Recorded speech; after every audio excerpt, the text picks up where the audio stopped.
Cool, nice one. So we're just heading back from Glasgow at the moment, going to Manchester, and I've got Gary with me here. So I thought it would be a good opportunity just to sit, film just a wee podcast with Gary, what he's done, and just kind of get some advice and tips for younger people that are looking to get into the sort of position that Gary's managed to get himself into, just kind of find out a wee bit more about yourself. So we'll start things off obviously with, Gary, I'd say one of his biggest achievements is by the age of 23 he had already sold a business for about 2 million. So I want to kind of go into that and find out basically how you managed to actually achieve doing that, and some of the sort of tips and the tricks that led you to actually achieving that. I guess with yourself, I'll start off just a wee bit about like when you got into business and how you got into business. Yeah. Okay, well, yeah, cool, exciting to be on and do this. I got into business, I was very young actually, so I'd always been your sort of typical wheeler and dealer type, I suppose.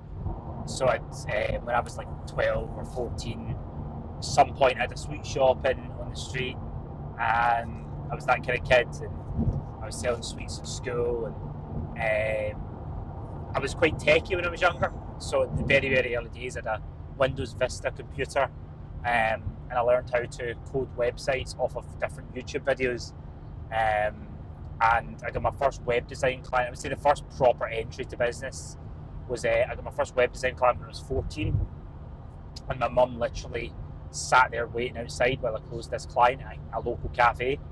And the way I'd found this guy, it was a solar panel guy could sell solar panels when solar panels were a bigger thing, and I'd literally just like cold called him. It was the Yellow Pages at that time. Well, I just used the family phone and I cold called this guy, and I was like 14 and I just sold him a website. And that was the first earliest entry, I suppose, from like doing a few different websites. I'd went to uni. A lot of the clients had asked me about marketing services, so I began to learn about online marketing. Specifically, I got really, really good at SEO after doing about 50,000 other businesses in between time, and that really was what led me into the last marketing company that I sold that was very, very successful. That's what I made a lot of money from when I sold it. Yeah.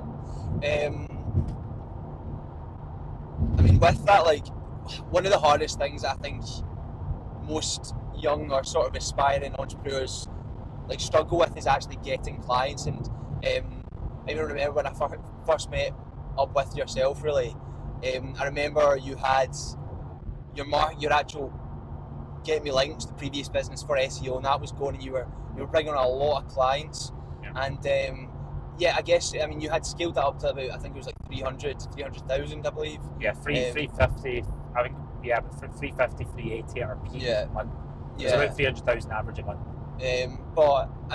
To have that sort of level of sales coming in, how did you get so many consistent clients on a consistent basis? So because so many people struggle with making $5,000 or $10,000 a month. Yeah. Mind about 350. Yes. So what would your advice be to someone that's younger, that's wanting to try and find clients or take on clients? For sure. I think like the vision of like being able to have like a consistent recurring flow of clients, that mindset's a very different mindset to probably what I would give someone who's just starting. Like the one core belief that I had from the very, very, when I started getting successful, the one core belief that I really had that was so important was just like doing things that abundantly made money, right? So it was like just going out and getting money. Focusing on like money making tasks, basically. Correct. Income producing tasks. That's right. Because I'd spent so many years like building, creating the nicest website on the block and getting a really nice logo, or getting these business cards that I could go to local networking events. And actually a lot of these things that people do that they call business, it's just procrastination. You're kind of taking the easiest path. The hardest path is just to go and actually speak to customers and get a client. And the reality is that, when we started Outlet Property, that was all we focused on every day. It was just like, let's fucking sell someone, let's get a client, right? And I think that's the most important piece of advice. In terms of being able to keep clients and create a business that wants to hold on to customers, that really comes from just thinking about customer value proposition. Because truthfully speaking, like when we were running Get Me Links, the value proposition was so good. The product that we were selling was like so much better than what was available in the market. So the real value lever there, it wasn't sales, it wasn't marketing.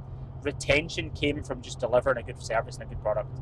And that's really, once you can get sales, like that's step one. If you can actually go and get sales, the next level of business is actually being able to offer better long-term value than competition. And that does even help you with sales too. But that was something that, I would say that's something that comes almost more secondary. It's something that you actually build from getting sales. Because when you get customers, you get that feedback, you get those reps, you sort of figure out what customers really want and what they want added to the service. And it allows you to adapt the back end to really fit their needs. Absolutely. And that's kind of the process, I would say, that somebody who's starting out should go down. It's just like, tomorrow, I'm just going to go out and get money in the door. I'm just going to sell something that I think someone. they want. Yeah, speak to whatever market you're going after. I guess it's like find out where if it was with ourselves, landlords, or if it's with maybe it's a marketing client. It's like we'll go and speak to someone that needs your service and start to figure out what it is that they actually want. Correct. And if you can't sell to them, then clearly what you're offering or how you're offering it isn't valuable. So therefore, that's the best feedback in the world, because you can go and use that to refine your offer. So the next time you speak to the next guy, you can refine it for that. Yeah, no, absolutely. Going sort of back to obviously your upbringing and like just in the early days, because a lot of people like sort of look at where you're at now, but you've multiple successful seven-figure companies, all the nice things that life has to offer, and basically just sort of living the dream, so to say. But like going back to before that all happened, back to when you're just starting out, I know we've spoken about sort of like the valley of despair and getting into really tough times. Yes. I mean, how long were you doing business before you even started to see a result off the back? Yeah, I mean, like the level of pain was tremendous, but at the time it didn't feel like pain. It just felt like what was necessary to get the job done, I suppose. But we're talking like I started taking business seriously. Even at high school, to be honest with you. Yeah. At high school, it was pretty much an obsession from probably the age of 15 or 16. I dabbled in before that, with the first web design client and all that stuff. But it was really when I went to university. So leaving high school and going to university, that was when I really had to get the business work, because I didn't want to do education. I didn't want to do higher education. I wanted to create a career for myself that wasn't job based. Yeah. So it was, we're talking from inception of high school, of leaving high school, to being the age of like 21. I mean, that's like 5 years of like, I would say, grit. And probably for like the previous 2 years of that was just like full-time obsession. How many hours a day? Like every hour of the day, every day. Like it was an absolute obsession. Like, I mean, did you have much time to spend like sort of like did you go out the weekends or the friends or? I did, but it was rare. Like it would probably like once a month I'd do something. I'd go out and party at like a club or something. I mean, I wasn't like a complete and utter like weasel in the house, but I was definitely business obsessed. I mean, so obsessed that I put on like 2 stone in weight. I like every aspect of my life was pretty much not there. It was all just for business, and that was a choice that I loved at the time. I mean, all of it was like I enjoyed it. I've always had a very positive attitude to work and like doing business, but it wasn't easy. It was very, very difficult because but one thing I always had from a young age was a huge amount of self-belief in myself, and it's like you have that delusional level of self-belief, but then you're not getting results. It's a very painful place to be, very stressful place to be, to the point where at one point I was so stressed with it all and like one of the businesses I was running was like a fashion website that wasn't going that well. It hadn't hit the targets that I had set out for it, because I was completely delusional about how well the fashion store should have went. And I remember like working late till night till like 3 in the morning, and then I was in such a bad cycle where I was sleeping until like 2 in the afternoon, and then my mum came through and she spoke to me, and she was like, it's probably time you got a job. And I remember like hating her. I was like so angry. I was pissed that like she'd said that. She'd even bring that up. Yeah, like exactly. It was like, and I was honestly, she was so right. Did you go and get a job? No, did I fuck? Absolutely not. But I was so angry for months after that. But something in me at that time, it woke me up. I mean, I changed. Yeah. I mean, how much money were you making in this clothing business? Oh fuck! It was costing me more to run this store than than I was making. When we're talking like, I think at its peak it did like 6 or 7 grand in the month. Like it did quite well at its peak. Yeah. But average over a year, you're probably talking 2 or 3 grand a month. But I was spending so much money to get these sales in and to get that going. Yeah, it makes sense. At what point did you start seeing a bit of success in all the efforts that you were making? Yeah, there was it sort of compounded and came out of nowhere, to be honest with you. I guess I had my lucky moment that only happened from those years I was talking about. So I went down to, there was an event in Brighton, and this was like, at this point, to put it in perspective, I was basically out of money. Like I did have some clients, I was making a bit of money, but I was spending a lot, like trying to rank them, and I certainly wasn't in a highly profitable situation, right? And at this time, there was this event in England called Brighton SEO, and because I'd paid for a bit of software and I was friends with the guy that ran this bit of software, he was sponsoring the event, and he actually gave me a free ticket for the event, right, which was like £200. And there was a friend down there that was going called Craig Campbell, and he was going, and Craig was actually the one that I wasn't going to go because I couldn't really afford the hotel, really, but Craig kind of said go. So I booked this hotel that was like miles away from the event. Like literally we're talking like a 45-minute walk from the event because I had to get something cheap. And I came along to this event, and I met this like group of people in the UK that were like all SEO people. And there was this guy sitting next to me that said, he says, I bought a website for 30 grand and forgot about it. He was saying to someone else. Now I had such a small mind that at that time I was saying to Craig, I was like, this idiot here just is lying. This guy's at it. Who are these fucking idiots? I was one of those like really scarcity minded people at that point. Yeah. And then Craig was like, well, he probably did to me. He probably did. And as I began to get to know these people, I realised that they were the real deal. Like, actually wasn't. He wasn't full of shit. The guy had actually forgotten about a website he'd spent 30 grand on. And from that, I'd met, like, people were very impressed by my skills. That was the ultimate reality. The only reason I was even around this group is because I was actually really, really good at SEO. And that had come from, like, 3 years of all these failed businesses that I didn't know, like, sales and really real marketing that well. But I knew SEO. I was really, really good technically with SEO.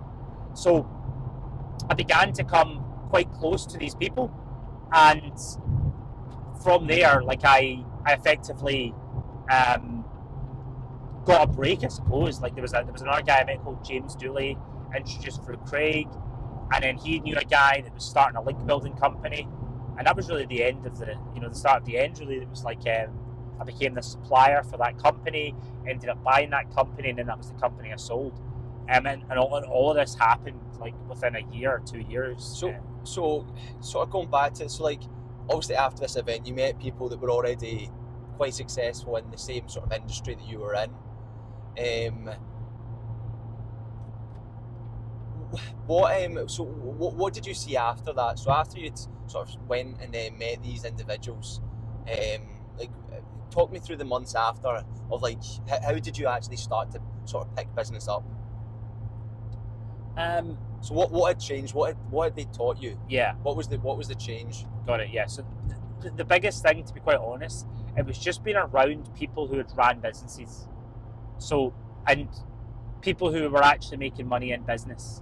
Because the truth is that any successful business person or anyone very successful in a job, they have some form of generalistic complexions of skills. So they're not just like one-hit wonder people. And I was like, to put it in perspective, when I'm probably one of the best people in the world at SEO at that time, but I was making no money because I didn't know how to use that skill and sell it, right? So like if you're trying to run a business, you have to have lots of skills. First of all, you need to be able to make a product that's good, but also you need to be able to sell it. You need to be able to market it. Yeah. And a lot of the ways that I was selling my services wouldn't have come from SEO as a marketing method. It was actually coming from like content marketing.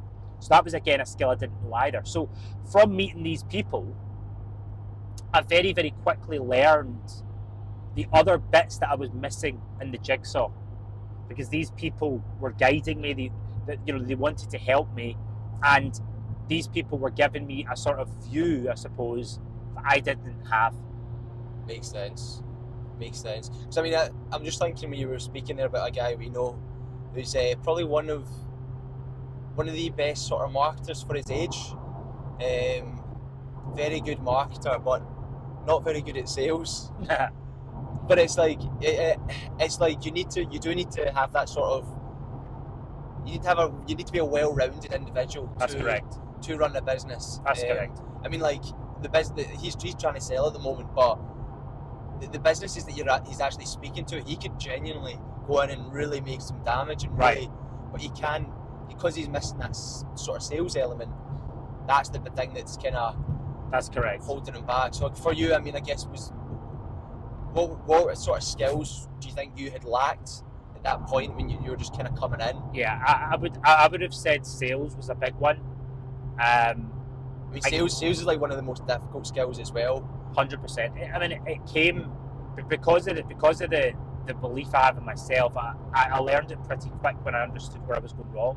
So I do have a natural sort of ability to be good at it, but like I didn't understand the concept of like speaking to prospects or like like actually progressing a sale, like all the basics of a sales process. I never understood it until I met people who actually did it all day.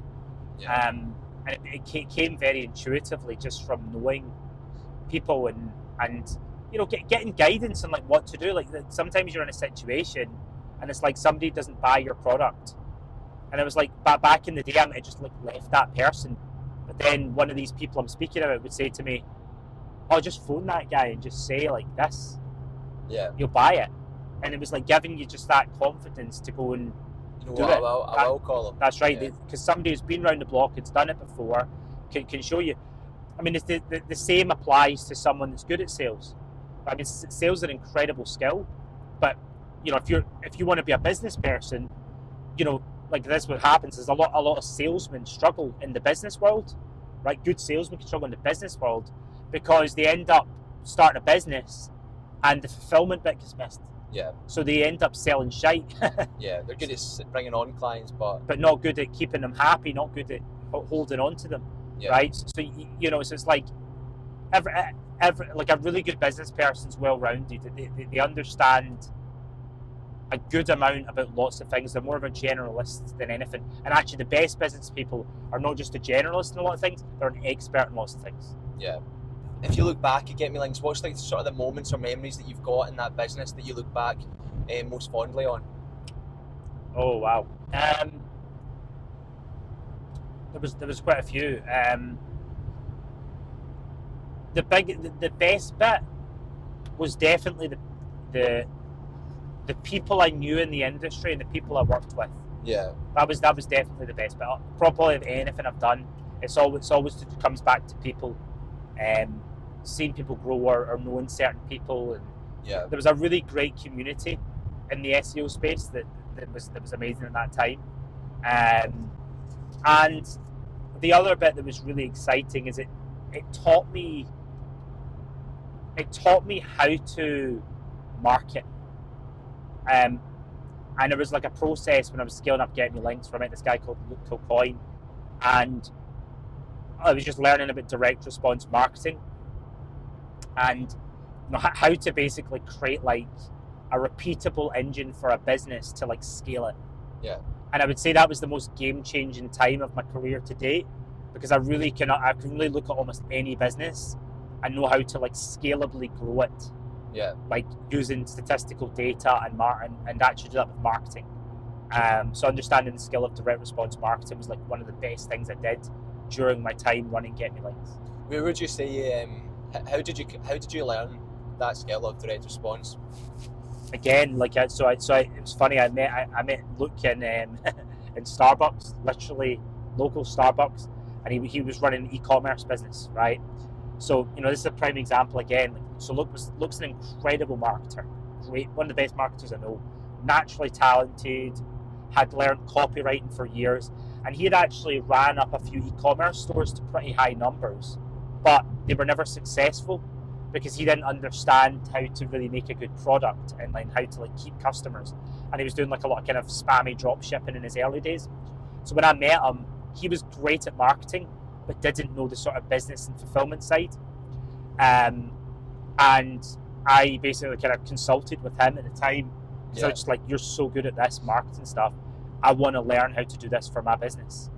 And it was just literally like working with him, and he built a lot of the funnels, and I got involved in a lot of it and gave him a lot of input. We really did a lot of it ourselves together, and it just worked really, really well because he had a skill I didn't have very well. Basically, I wasn't very good at direct response marketing, but from working with him, I became incredible at it because I learned the way he thought. I began doing all the courses that he did. Yeah. I became as good at that as he was, because I just did it all for like a year straight. Yeah, no, totally makes sense. Was there a sort of time in the business of Get Me Links that maybe like there was a sort of turning point between when you were trying to get the ads going? Was there something that had happened? Was there a time between you? Yeah, I mean it was extremely painful when we first started, because Luke was a great marketer. He'd done like e-commerce products, so he was really, really good at knowing how to sell like something at like $30 or $50 on Facebook. And when we went in to sell link building, it was like a product that people didn't want. So it was like a very difficult product. Like if you had to market anything, I mean, like link build. I mean, most people, maybe a lot of people listening to this probably don't even know what that is. That's right, correct. So when I say they don't want it, it's not that people don't want it, it's that the market of people who do want it's very small. So you kind of need to create your own market. And what people really do want is they want to rank on Google. So from doing this, we started with just like literally running ads to like the links, like an e-commerce style, and it just didn't work. So there were so many approaches that we'd taken, and I'm talking like over like 8 months collectively with paying Luke. I think I was in the whole like 70 or 80k, like putting it together. I had like severe belief that we could get something to work, and the big turning point was doing the sales. So what actually happened was we ran a funnel for calls, right? So we were trying all these different angles. We did this funnel where we booked in calls with customers from the internet randomly. And what actually happened was when I was on these calls, I was taking feedback from the people I was speaking to. And every single one of them, like there was a big common pattern when I did like the fact finds with the customer, where they were saying, I don't know what links to buy, and I don't know where to send them, and I don't know like what levels of ones to buy. I don't understand what to buy. Basically, they didn't know what to buy. Yeah. It was like, it's a bit like saying, somebody understands like I want to build a house, but it's like there's no architect that can tell them how many bits of wood to build, etc. Right? Yeah. You don't even know where to start, sort of thing. Correct. So naturally, just from doing those calls, I created this thing called the link report. And it was meant for those people. I was just trying to help the customers who didn't know what to buy. Basically, it was a complete it was basically an audit where we'd audit the website. And again, I was really good at SEO. So this I geeked out on this for one night, and this was an exceptional product. Like I took all my SEO knowledge, and I basically created a statistical way of working out exactly what they had to buy from us. and it was proprietary to our company. Um, so I created this, and then I just started selling it on the calls, and it was selling like hotcakes, like on the calls. Almost everyone we were doing a call was It's exactly what the market wanted. 100%, just like complete product market fit straight away. So then it was Luke's idea, and he'd actually pushed me for months to do this. He was like, why don't we just run this as an e-commerce product? We'll just sell this front end, right? So like, let's skip the call and let's just run this front end. So he finally convinced me to do it. We did it, and it just blew up. Like it was the best thing we ever did. And we were basically breaking even. The report was about $200, so we were breaking even on the reports with the paid ads. So we were basically washing our face with it. But then 1 in 3 people that bought the report would spend $3 or $4 grand a year in links. Yeah. So it became this like scalable Profit revenue machine. That's right, correct. And we just scaled the business by like 3x in a year from doing this. And then that was when we exited it. So it was like one of the best things that we ever did was creating that product. So that was the big turning point of taking something that was a great business, great product, and actually being able to expand the market into a wider audience of people that weren't as aware about it. And it was completely game changing. Like literally to the point now where like so many companies in the industry literally do that exact same strategy. It's now became a bit of a sort of general thing in the market. Thing, exactly. A lot of people are copying the same thing that you had created. Correct. But it came from listening to customers. Like that's even when we started Let Property, it was the exact same. Like when we created the initial pitch for sellers or for buyers, like everything just came from like listening to, talking to real people who were qualified potential buyers or sellers, and understanding what they wanted, and then creating a product and marketing that fits their needs and desires. That's it. People are too scared to do that most of the time. They're scared to have those conversations. I think, it's really interesting you made the point about data and like just listening to what the customer's saying and taking the data down.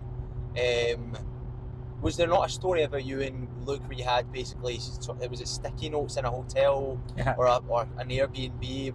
Was that how you came about the link report? Or Yes. That was how we found this pattern. So basically, me and Luke had booked this Airbnb in the city centre of Glasgow, and we were it was basically a day of brainstorming ads to get the next funnel, because we'd done like 5 different funnels and we're brainstorming the next funnel.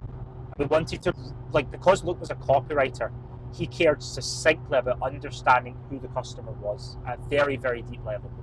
And that was a concept that I never really understood until we ran this business.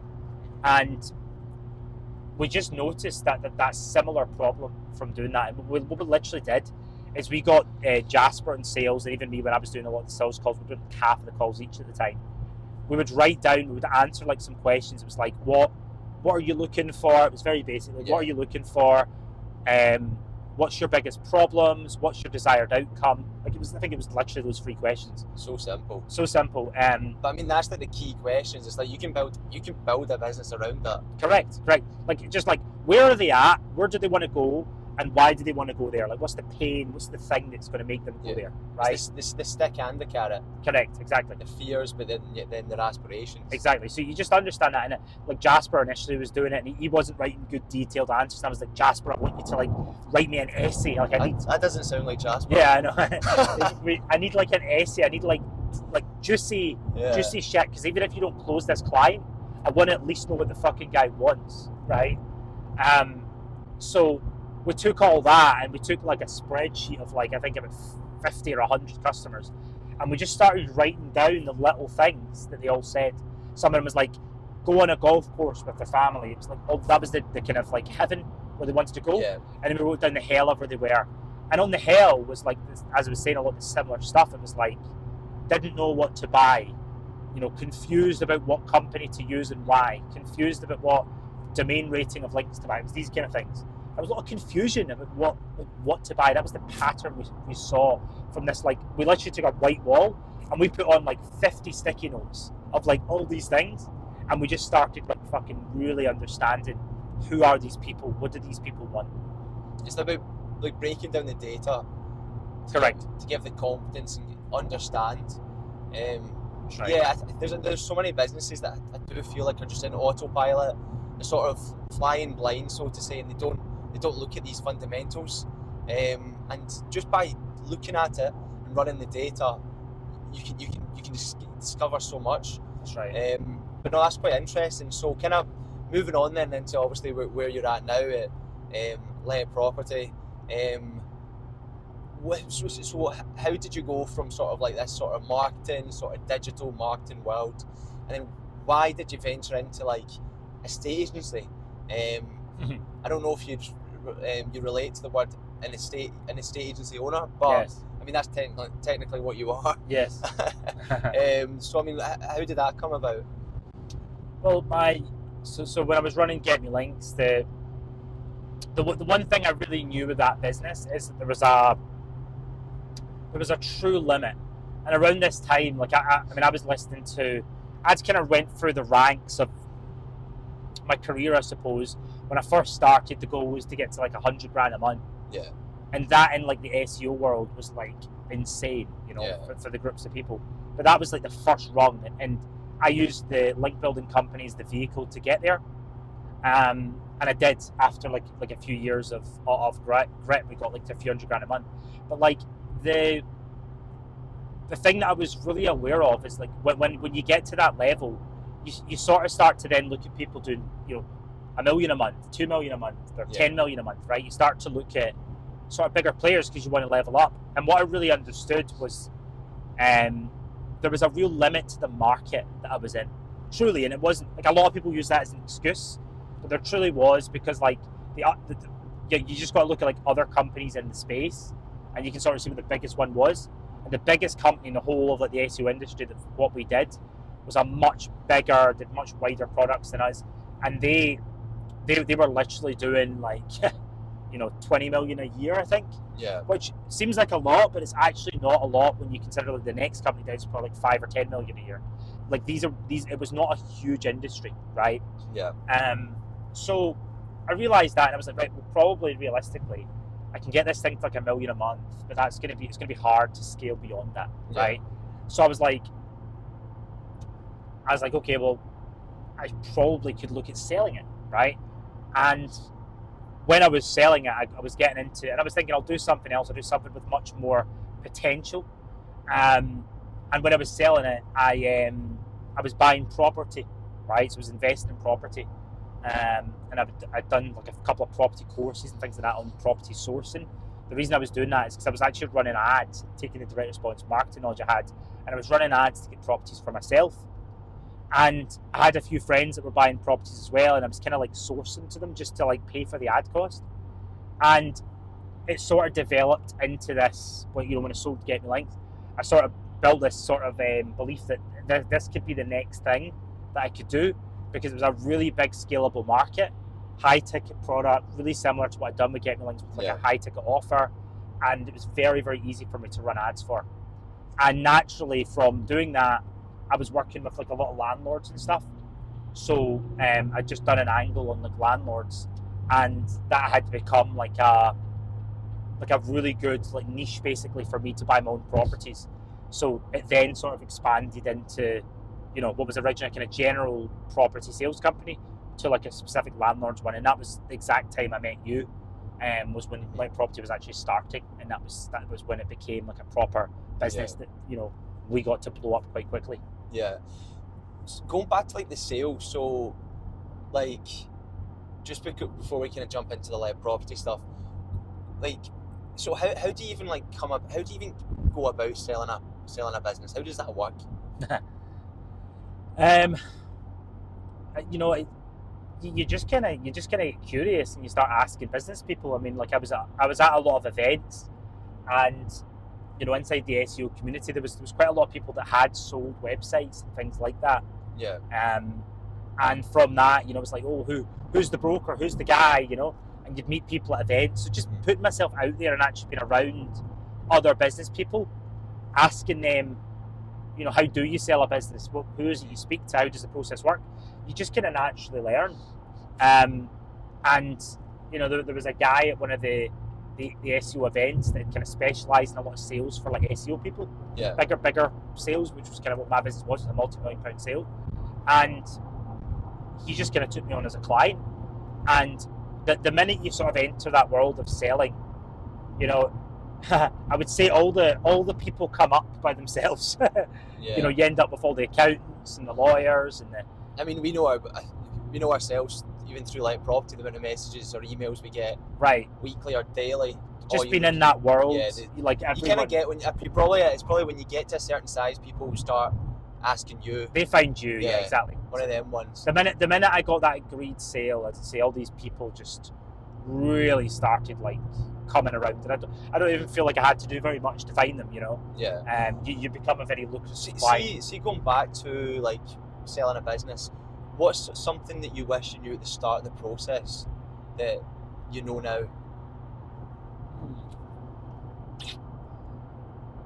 Good question. What I wish I knew.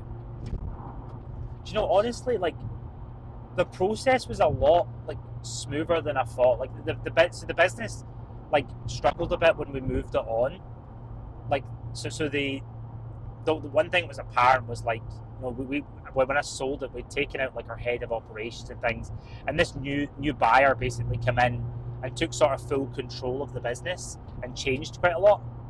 And I think a lot of those changes were not for the best. And obviously, it was their business now; it was all cool. I think I honestly got really, really good advice. Like, I mean, the deal that I did, although I didn't even get the maximum sum based on that happening, Yeah. I'd worked out a deal that was like, I got an amount of money sort of guaranteed that I was happy with. Yeah. In any case. So it worked out. I mean, everything else was really, to me, just like a bonus, you know, was sort of how I looked at it. So it was an incredibly difficult process, but if like what I would say to anyone is you've just got to get the right sort of advisors and people in your core during that, because it's not something that you're going to figure out by yourself. Yeah. And I was lucky in the fact that I had a really, really good broker. I was lucky in the fact that they were able to advise me on the types of lawyers and things I was looking for. I got good advice, Yeah. and that helped a lot. So there wasn't any nasty surprises. I was prepared really for the worst the whole way through. See when you were selling, because obviously like in a business, when you're running a business, it's kind of becomes your life. It's your pride, it's your joy. It's like it's what you do every day. It's really your purpose. So like, I mean, selling the business and going through with the sale, surely there was part of you that was thinking like, this is me selling.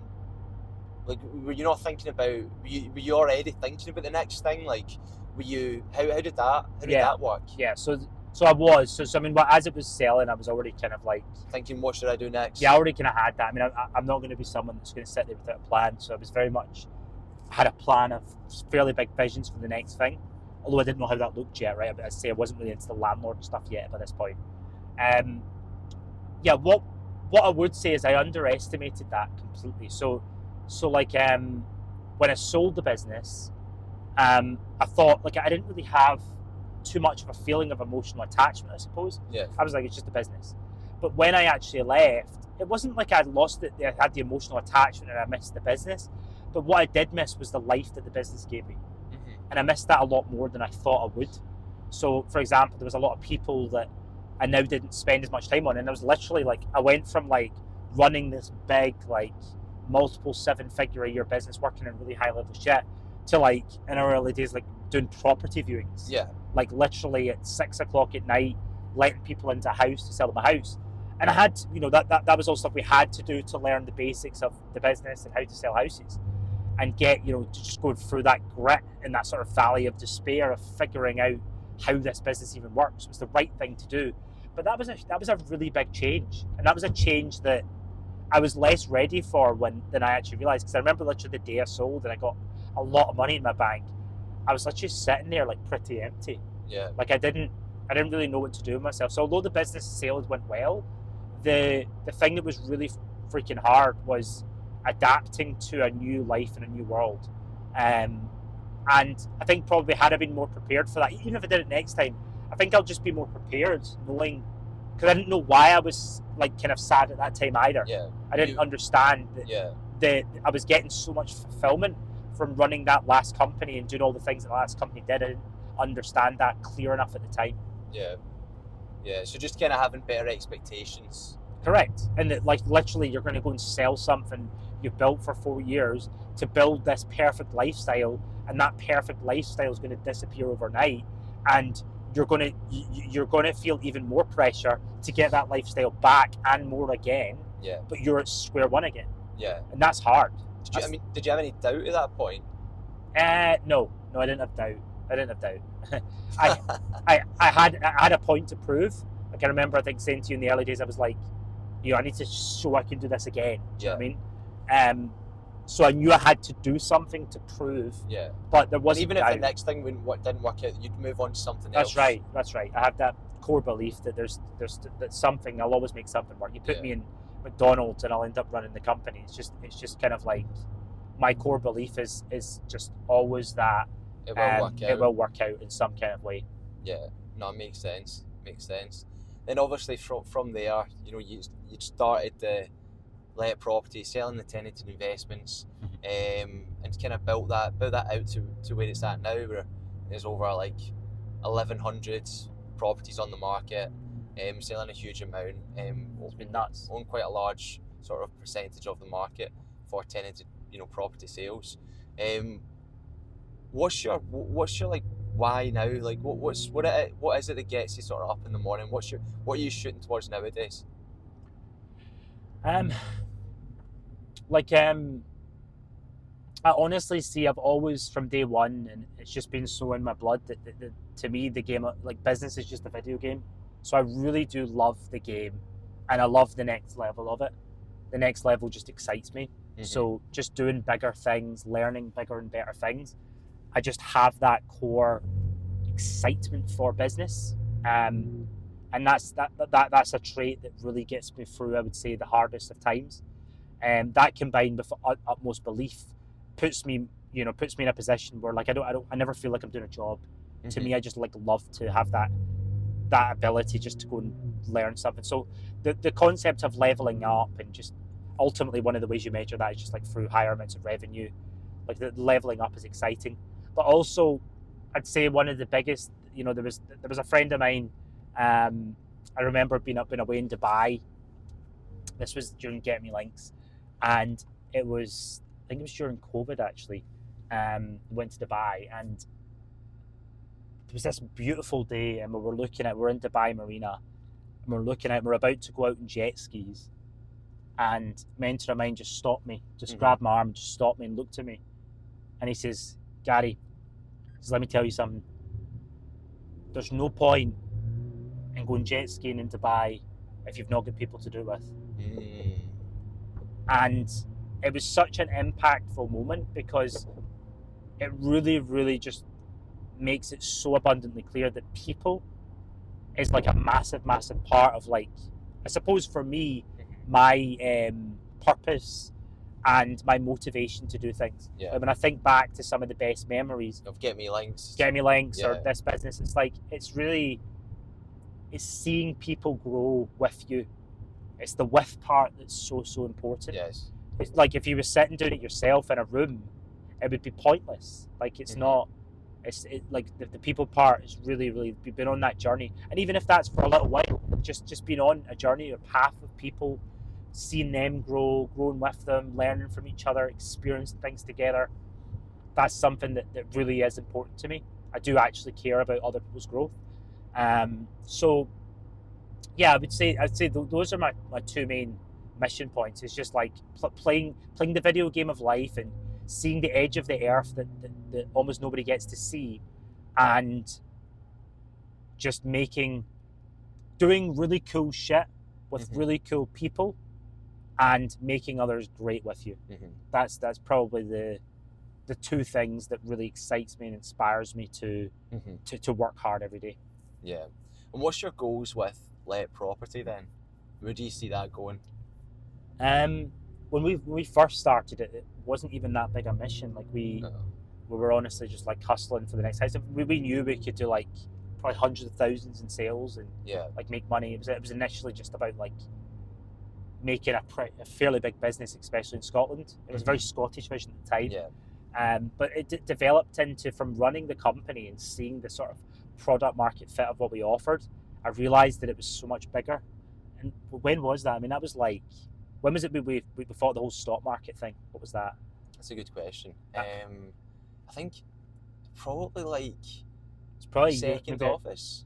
So probably about a year and a half in. Yeah, a year and a half in. Yeah. A year and a half in, and this is what happens with really great visions or great things, is they don't come, like, if I knew day one when I was building websites that I'd be selling houses, I'd be like you would never predict that. So the best visions and the best things happen from working your butt off on something and caring about it. And things just kind of transpire, things happen. All of a sudden, this vision that we created was like, it's so real and so exciting now, but we didn't even see it before, and now it's so obvious. It's just crazy how that happens. Yeah. Because you do the reps and you can really see from that hardened experience, you can really see the next level for it. But like I want us to become the stock market for property, the go-to place, the investment properties, tenanted commercial land trades in the UK. I want us to be the platform that provides those transactions, the place where properties is sold as investments, not as homes. And it's the go-to number one dominating platform for that. For investments in any property investment. Correct. In the UK. Correct. And this, like the concept of saying the stock market for property is that we want to make that process easy and more streamlined. There's a huge amount of innovation required in the UK to really transact investments. It's mad that I can literally invest in a Fortune 500 company in a matter of seconds, but the process of like trying to buy a house in this country, so painful. It's so painful, like going through estate agents and trying to work out what rental returns are, and conveyancing, and then legislative stuff with compliance and properties. Everything. It's so confusing. And it changes all the time as well. Yeah, it's wrapped up in crazy amounts of legislation, and I see us, you know, in many years being a real disruptor and foothold in even all of that legislative environment, because we really have a foothold on that market.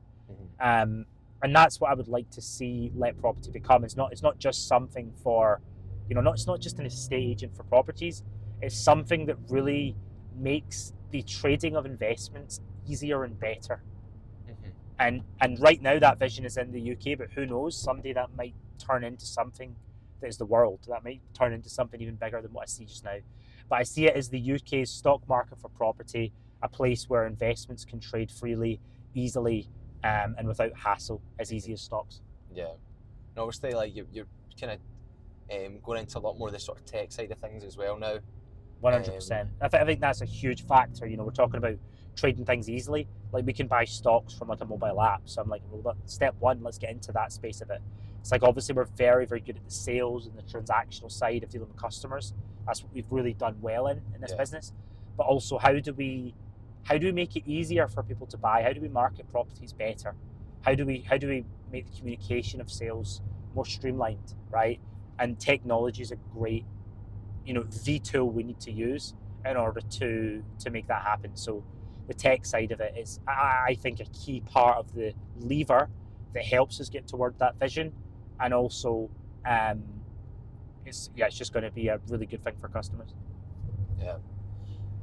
So I guess, like, kind of just going back to people that sort of young guys that are starting out and that want to kind of get into the sort of position that you've managed to, you know, find yourself. What's some sort of just like advice that you would give out for people just starting out?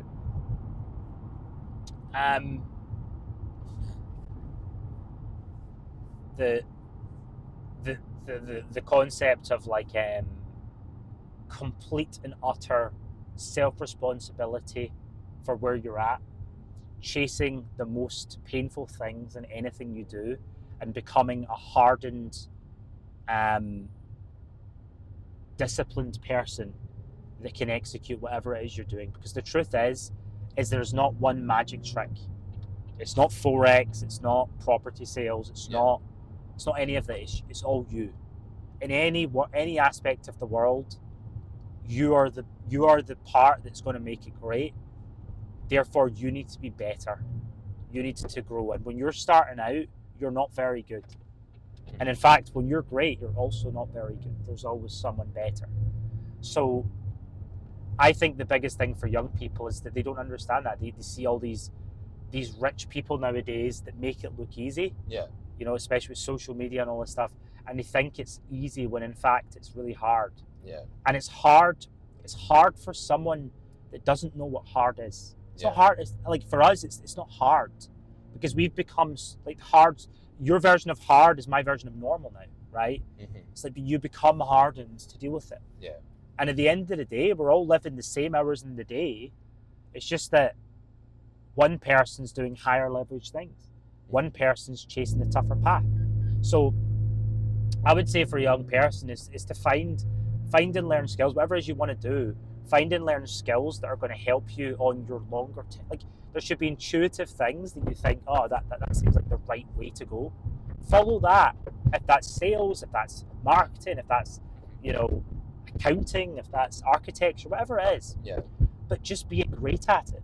Just really be disciplined, really give it your all, really be curious, really accept the fact that you can be better at that thing, and find great people who can take you there. Yeah. And those people will only want to help you when you become the guy I'm talking about, right? Yeah. I think that's massive, is just people. It's like find people that are already doing what you want to do and copy it. I mean, I think Nate and Scotty talk about that all the time when it comes to e-com. It's like, Totally. Don't try and reinvent the wheel. Just find a brand that's already working, and then basically just copy what they're doing. Take the blueprint. Yeah, take the blueprint. And then really, really good people, they take that blueprint and then they expand on it. They make it better. They improve on it. They add their own flavor, and that's where the kind of innovationary part comes from. But like when you're starting out, literally just like learn the basics of someone that's good. Yeah, no, certainly. Yeah, cool. Well, that was very interesting. Picked up quite a lot there. But no, it was good getting to go through all that again with yourself, Gary. We're obviously back in Manchester now, so there we go. Killed off 50 Easy minutes. peasy, that was good. Nice one.